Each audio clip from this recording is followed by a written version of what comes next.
Dehradun paper leak मामले को लेकर प्रदेश भर में युवाओं का आक्रोश बढ़ता जा रहा है। हरिद्वार में सुराज सेवा दल ने युवा न्याय यात्रा निकालकर पेपर लीक और भर्ती घोटालों के खिलाफ प्रदर्शन किया। प्रदर्शनकारियों ने शिक्षा मंत्री डॉक्टर धन सिंह रावत के इस्तीफे की मांग करते हुए राज्यपाल के नाम ज्ञापन भी सौंपा। रानीपुर मोड़ से शुरू हुई युवा न्याय यात्रा सिटी मजिस्ट्रेट कार्यालय पहुंची, जहां बड़ी संख्या में युवाओं ने हाथों में तख्तियां और बैनर लेकर पेपर लीक माफिया के खिलाफ नारेबाजी की। प्रदेश अध्यक्ष रमेश चंद्र जोशी ने कहा कि भर्ती परीक्षाओं में बार बार हो रहे पेपर लीक युवाओं के भविष्य के साथ खिलवाड़ हैं और इसकी नैतिक जिम्मेदारी लेते हुए शिक्षा मंत्री को इस्तीफा देना चाहिए। प्रदेश सचिव मोहम्मद इंतजार ने कहा कि जब तक पूरे रैकेट का खुलासा कर दोषियों को सजा नहीं मिलती, आंदोलन जारी रहेगा। वहीं महिला प्रकोष्ठ अध्यक्ष कावेरी जोशी ने भी युवाओं के साथ न्याय की मांग उठाई। सुराज सेवा दल ने सिटी मजिस्ट्रेट के माध्यम से राज्यपाल को ज्ञापन सौंपकर निष्पक्ष जांच, दोषियों पर सख्त कार्रवाई और पारदर्शी भर्ती व्यवस्था लागू करने की मांग की। पहले उन पुलिस वालों के खिलाफ एफआईआर हो, किसके आदेश से वो लाठियां बरसाई गई, इसकी जांच हो। और जहां पर जब जंतर मंतर में जब लाठियां बजाई जा रही थी, धरने प्रदर्शन हो रहे थे, लोकतंत्र बचाने के लिए पूरा देश सड़कों पर था, उस दिन देहरादून में पेपर लीक हो रहा था। पेपर लीक की शुरुआत ही उत्तराखंड से हुई है, तो यहाँ के शिक्षा मंत्री को भी इस्तीफा देना चाहिए।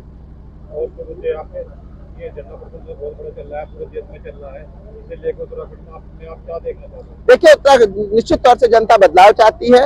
एक अच्छा शासन चाहिए, अच्छे शासक चाहिए। शासन अपने बच्चों के, बेटों के, बेरोजगारों के भविष्य को लेकर के सरकार बनाई जाए, ऐसा हमारी जो है चाहत है, मांग है। और इस प्रकार के भ्रष्ट मंत्रियों पर, जिनके पास भ्रष्टाचार के लगातार आरोप लगे हैं, इन लोगों को इस्तीफा देना चाहिए। ये तो पहले भी बहुत बड़ा धरना प्रदर्शन हुआ था उनकी का भंडारी को लेकर, लेकिन सरकार नहीं, देखिए उसमें सीबीआई जांच हुई, सरकार तानाशाही रवैये पर उतरी हुई है और इस प्रकार के जो तानाशाही सरकार है, ये निश्चित तौर से इस्तीफा देंगे। तो आपको क्या लगता है इस मुद्दे पे भी देखिए, पूरे प्रदेश में जाएंगे, धन सिंह रावत के लगातार घोटाले, भ्रष्टाचार को उजागर करेंगे, पूरे प्रदेश में जाएंगे और उनके इस्तीफे को हम जग जग पर जाकर के और बड़ा जन सैलाब इकट्ठा करके उनका इस्तीफा लेंगे। ये सिटी मजिस्ट्रेट महोदय हरिद्वार में जी जंतर मंतर को भी गए और बार बार गए। उस दिन 20 तारीख थी, उस दिन भी थे। और पेपर लीक की जो परंपरा चली, वो हमारे उत्तराखंड से चली। अब ये धन सिंह रावत हो, जब महेंद्र सिंह ने इस्तीफा दे दिया तो धन सिंह रावत को भी देना चाहिए। अब ये उसके बीच में ही हमारे यहाँ उत्तराखंड में पेपर लीक हो रहा, तो फिर तो बड़ी शर्म की बात। और बच्चों के भविष्य का बहुत बड़ा अंधकार चल रहा, बहुत ज़्यादा।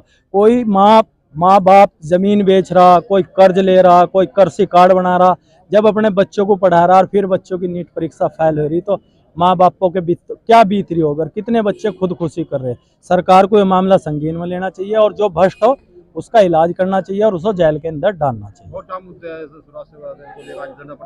स्वराज सेवा दल के तो बहुत मुद्दे, जो स्वराज सेवा दल भ्रष्टाचार के खिलाफ 24 घंटे खड़ा। आज सनी पहले से जब से स्वराज सेवा दल संगठन बना और भ्रष्टाचार के खिलाफ ही खड़ा।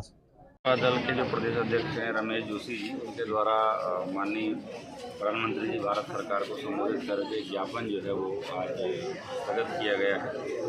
जो पेपर लीक संबंधी प्रकरण है जी, उसका उल्लेख इसमें करते हुए ज्ञापन स्थगित किया गया। नियमानुसार जिलाधिकारी महोदय के माध्यम से इसको भेजा नहीं। जिस तरीके से भाजपा सरकार एक विषैलापन फैला चुकी है, एक टहनी काटने से कोई फायदा नहीं। भाजपा सरकार एक विषैला वो पेड़ है, जिस तरह अभी मैंने बोला कि उसकी एक टहनी काटने मात्र से कुछ नहीं होने वाला। इतना ज्यादा भ्रष्टाचार, घोटाले, छात्रों के साथ खिलवाड़ इस तरीके से फैल गया है कि छात्र जो है, युवा जो है, सड़कों पे भटकने लग गया है। अब आप देखिए, वहां पर धरना प्रदर्शन चल रहा था जंतर मंतर में, और परसों यहाँ पर उत्तराखंड में पेपर लीक हो गया। कितनी शर्मनाक बात है। देहरादून में धन सिंह रावत को भी इसी तरीके से इस्तीफा देना चाहिए। इस रैली में देखिए, इतनी गर्मी में, इतने उमस के मौसम में ये छोटे छोटे बच्चे आए हैं।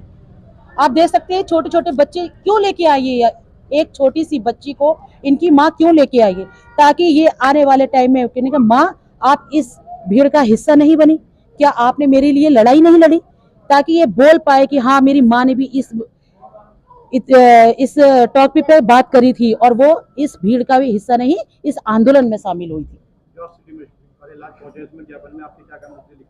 देखिए, इसमें बहुत से मुद्दे हैं। जिस तरीके से धन सिंह रावत के लिए बोला गया है कि कहते धन सिंह रावत को भी इस्तीफा देना चाहिए, मेरा मानना तो यह है कि ये पहले पर्सनली मेरा ये मानना है कि भाजपा सरकार को ही नहीं होना चाहिए।